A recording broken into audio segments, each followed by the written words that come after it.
அன்பானவர்களே, அன்பு வணக்கங்கள்.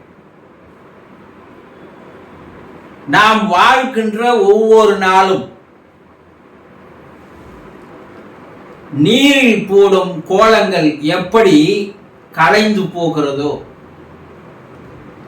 அதுபோல நம்முடைய ஒவ்வொரு நாளும் கூட போய்விடுகிறது. இன்னைக்கு போயிடுச்சுப்பா, நான் உருப்படியா எந்த வேலையும் செய்யல சொல்றாங்கல்ல. ஒரு பாடல், திரைப்பட பாடல், ரொம்ப அருமையான தத்துவ பாடல். கனவு காணும் வாழ்க்கையாகும் கலைந்து போகும் கோலங்கள் அனு பாடியிருப்பாங்க. ரொம்ப நல்ல ஒரு வார்த்தை. என்ன இது?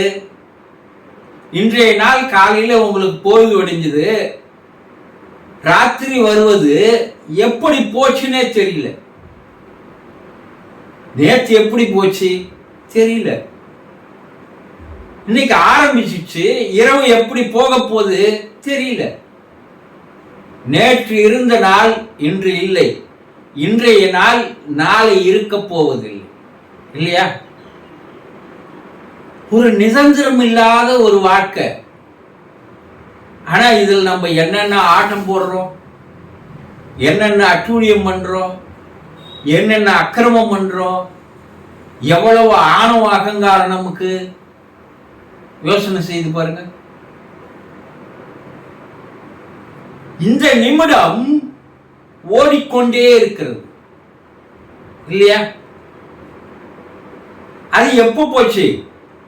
போன நிமிடம் போயிடுச்சு, இப்ப இந்த நிமிடம் ஓடின்னு இருக்கு, அடுத்த நிமிடம் வரப்போகுது. நிமிடங்கள் ஓடுகிறது. அதே போல ஒவ்வொரு மணி நேரமும் எப்படி போகுதுன்னே தெரியல, மறைந்து போகிறது. ஒவ்வொரு நாளும் எப்படி போகுதுன்னு தெரியல, அதுவும் போய்கொண்டே இருக்கிறது. இப்ப எதுவும் நிரந்தரம் அல்ல. நம்முடைய மனதில் எழுகின்ற எண்ணங்கள், சிந்தனைகள், கற்பனைகள், கனவுகள் எல்லாம் கூட கொஞ்சம் யோசனை செய்து பாருங்க. 10 நிமிஷத்துக்கு முன்னாடி நீங்க என்ன எண்ணம் இப்ப இருக்கா? இல்லையே. அந்த எண்ணங்கள் ஓடிவிட்டது, புது எண்ணங்கள் வருகிறது. இந்த புது எண்ணங்கள் போகிறது, வேறு எண்ணங்கள் வருகிறது. இந்த மரத்துக்கு கீழே ஆறு ஓடிக்கொண்டிருக்கிறது. இந்த மரத்திலிருந்து விழுற ஒவ்வொரு இலையும் அது பாட்டுக்கு போய்கொண்டே இருப்பது போல நம்முடைய எண்ணங்களும், மனதில் தோன்றுகின்ற எண்ணங்களும் நிலையாக நிற்பதில்லை, அதுவும் ஓடிக்கொண்டே இருக்கிறது. அது பணக்காரனா இருந்தான்னா, ஏழையா இருந்தான்னா, படிச்சவனா இருந்தான்னா, படிக்காதவனா இருந்தான்னா, ஆரோக்கியம் உள்ளவனா இருந்தான்னா, ஆரோக்கியம் கட்டவனா இருந்தான்னா, உயர் ஜாதிக்காரனா இருந்தான்னா, கீழ் ஜாதிக்காரனா இருந்தா, வெளிநாட்டுக்காரனா இருந்தான்னா, உள்நாட்டுக்காரனா இருந்தா, இந்த உலகில் உள்ள எல்லா மனிதர்களுடைய எண்ணங்களும் நிலையானவை அல்ல, இல்லையா? அப்போ எதுவும் நிலையானது அல்ல. நம்முடைய வாழ்க்கை என்பது, நம்முடைய ஒவ்வொரு நாள் என்பது குழந்தைகள் மணலில் கட்டுகின்ற கோபுரங்களை போல, இல்லையா? நம்ம பெரியவங்க சீட்டு கட்டும் மாளிகைன்னு கட்டுவோம். ஒரு காற்று அடிச்சா என்ன ஆகும்? எல்லாம் போயிடும், இல்லையா? அது போலதான் நம்முடைய எண்ணங்கள், நினைப்புகள், சந்தோஷங்கள் எல்லாமே என்ன ஆயிடுது? 1 மணி நேரம் முன்னாடி இருந்த ஒரு சந்தோஷமான மனநிலை இப்ப இருக்கா? இல்ல. 1 மணி நேரம் முன்னாடி இருந்த துக்கமான நிலை இப்ப இருக்கா? இல்ல. அப்ப எதுவுமே நிரந்தரம் அல்ல. இந்த நிரந்தரம் இல்லாத வாழ்க்கையை தான் நம்ம என்ன ரொம்ப நாள் வாழ போற மாதிரி, ரொம்ப காலத்துக்கு நம்ம வாழ போற மாதிரி நம்ம என்ன பண்ணிருக்கிறோம்? வாழ்க்கையை வாழ தெரியாமல் வாழ்ந்து கொண்டிருக்கிறோம். உண்மைதானே? நேற்று இருந்தவன் இன்று இல்லை, இன்னைக்கு இருக்க போறவன் நாளைக்கு இல்லை. அப்போ இந்த வாழ்க்கை என்பது ஒவ்வொரு நாளுமே நீரில் போட்ட கோலங்கள் எப்படி உடனே கரைந்து போகிறதோ கலைந்து போகிறதோ. மழை பெய்து ஒரு நீர் குமிழி அந்த துளியிலிருந்து எழுகிறது, அடுத்த நிமிடம் என்ன ஆயிப்போகுது, மடிந்து போகிறது. நீர் குமிழி போலதான், நீரில் போட்டுகின்ற கோலங்கள் போலதான் உங்க வாழ்க்கை.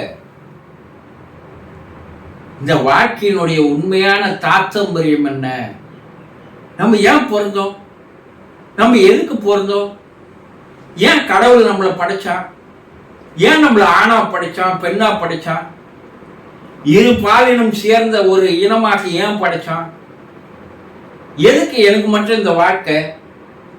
என்னை ஏன் ஏழையா படைச்சான், அவனை ஏன் பணக்காரனா படைச்சான்? இதையெல்லாம் சிந்தித்து பார்க்க தெரியாமலேயே ஏதோ கொஞ்சம் பணம் இருந்துட்டா ஒரு ஆணவ திமிர், கொஞ்சம் வசதி இருந்துட்டா ஒரு அதிகார திமிர். இந்த அதிகாரமும் உனக்கு நீடிச்சு சாவர வரைக்கும் வர மாதிரி ஒரு சிலர் வாழ்கின்ற வாழ்க்கையை பார்த்தா சிரிக்க தோணுது இல்லையா? உனக்குள் இருக்கின்ற உண்மையான விஷயம் என்ன? இறைவன் உன்னை படைத்ததே வேறொரு காரணத்துக்காக தான். என்னன்னா அவன் உனக்குள்ளேயே இருக்கிறான், அவனை நீ தெரிந்து கொள்ள வேண்டும் என்பதற்காக தான் இந்த பிறவியை தந்தான், அறிவை தந்தான், மதியை தந்தான், வாழும் நாட்களையும் தந்தான். ஆனா யாருன்னா அதை பத்தி யோசனை பண்றோமா? யாருன்னா சிந்திக்கிறோமா? இருக்கிற உள்ள இருக்கிற தெய்வத்தை விட்டுட்டு ஊரெல்லாம் ஓடி போய் தெய்வங்களை வணங்கி கொண்டு அது வேணா இப்போது. நேற்று அந்த கோயிலுக்கு போனோம்பா, நேற்று போன அந்த கோயிலிருந்து என்ன எடுத்துன்னு வந்த? ஒன்றும் இல்லை. திருப்பதிக்கு போனால் லட்டு வாங்கினாந்த, பழனிக்கு போனால் பஞ்சாமிர்தம் வாங்கினாந்த. என்ன அறிவோடு நம்ம வாங்குறோம் பாருங்க. இந்த லட்டு பஞ்சாங்கத்துக்காக இறைவன் உக்காந்துக்கிறான் உங்களுக்கு இல்லையே. நம்மை இறைவன் பல விளையாட்டுகளில் விளையாட விடுறான், பரமபத விளையாட்டை. ஏன்னா அவனை நீ சீக்கிரம் அறிஞ்சிக்க கூடாது. அவனை நீ தெரிந்து கொண்டால் உன்னுடைய வாழ்க்கை ஒரு நிரந்தரமான வாழ்க்கையாக உன்னால் மாற்றிவிட முடியும். அப்ப அந்த நிரந்தரம் என்பது என்ன? நீடித்து இருப்பது என்ன? நிலையானது என்ன?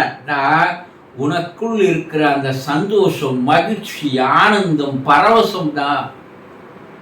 இவ்வளவு ரூபங்களிலே அவன் இறைவன் அங்கே இருக்கிறான்.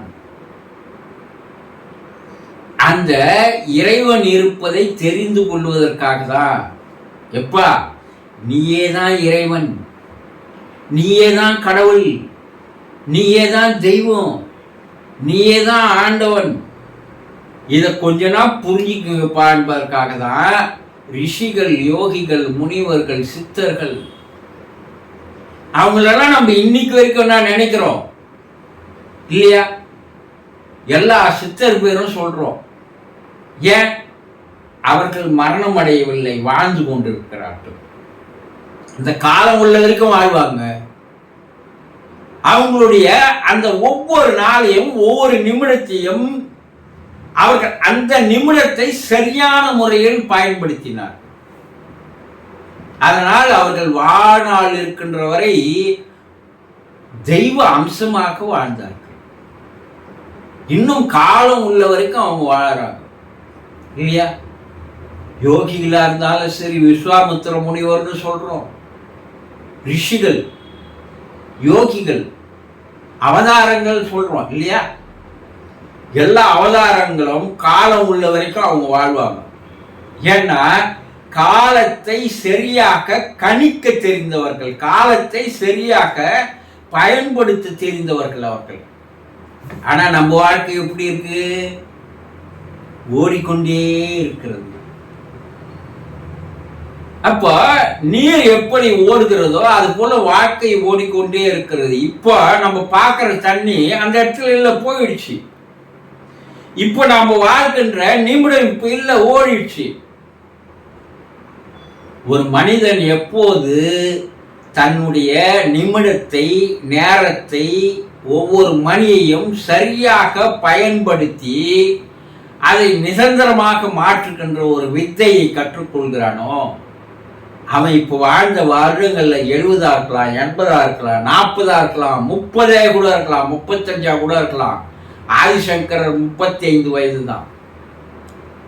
ஆனா அந்த 35 வயதை அவர் சரியாக வாழ்ந்தார். காலம் உள்ள வரைக்கும் அவர் வாழ்கிறார். அப்ப வாழ்க்கைன்னா என்னன்னு தெரிஞ்சுக்கணும். அதுக்காக கொஞ்ச நேரம்னா ஒதுக்கணும், அதை பற்றி சிந்திக்கணும். அப்படி சிந்திப்பவன் வாழ்க்கை நிரந்தரமாக மாறிவிடும் என்பதை புரிந்து கொள்ளுங்கள். சந்தோஷம்.